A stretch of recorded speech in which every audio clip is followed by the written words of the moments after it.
Hey yo, c'est SB, j'espère que vous allez bien. Et aujourd'hui, on va customiser autre chose que des raquettes, à savoir des patins. C'est moins souvent, il y a des techniques différentes, mais il y a une base qui est la même, par exemple la découpe des pochoirs. Il faut bien préparer le support, il faut protéger avec du vernis. Par contre, c'est pas les mêmes peintures, il y a des petites spécificités, mais il m'est possible de customiser des chaussures en cuir ou en tissu. J'adapterai la technique. Allez, je vous montre ce qu'on m'a demandé sur ces patins. On vous balance la petite vidéo qui montre comment j'ai fait et je vous montre le résultat juste après. Let's go!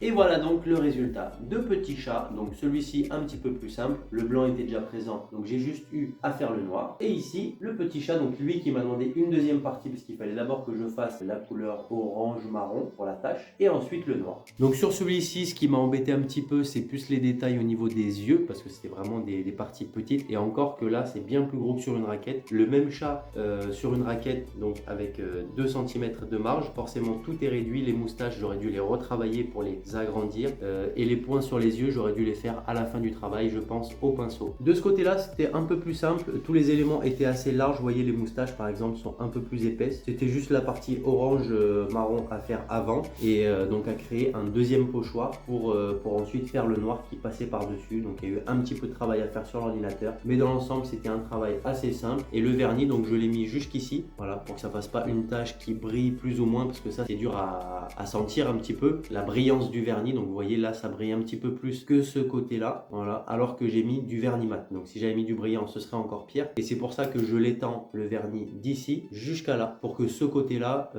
reste, on va dire, naturel, et qu'il n'y ait pas une tache qui brille un petit peu plus autour, ce serait un petit peu dommage. Après si on voit les deux patins comme ceci, voilà, on voit la différence de brillance, on voit que la lumière ici se reflète un petit peu, alors que sur celle de droite, vous voyez, elle se reflète beaucoup moins. Mais encore une fois, pas très grave, c'est des patins qu'on va voir soit comme ça, soit comme ça, donc voilà. Mais j'ai bien fait de prendre le mat, j'ai fait un petit essai ici, voilà, on voit pas trop, pour voir ce qui était le mieux, et donc du coup c'était le mat, bien que le mat que j'ai moi brillait plus que la finition qu'il y avait d'origine ici. Et en fait c'est un patin qui est assez répandu, assez simple pour les enfants, voilà, au moins ils seront, du coup c'est un patin, tout le monde a les mêmes, tous se ressemblent, bien différents, et on ne pourra pas les perdre, et on ne pourra pas se les faire piquer. Et comme pour les raquettes ou tout autre custo, ces patins deviennent uniques au monde. Voilà, écoutez, bien content du résultat, ça change un petit peu du travail sur les raquettes, mais c'est toujours aussi plaisant de voir le travail avant, pendant, après, et je me régale toujours autant. Donc merci de m'avoir proposé ce projet, moi je vous dis à bientôt pour vous en montrer d'autres, et en attendant, restez fresh.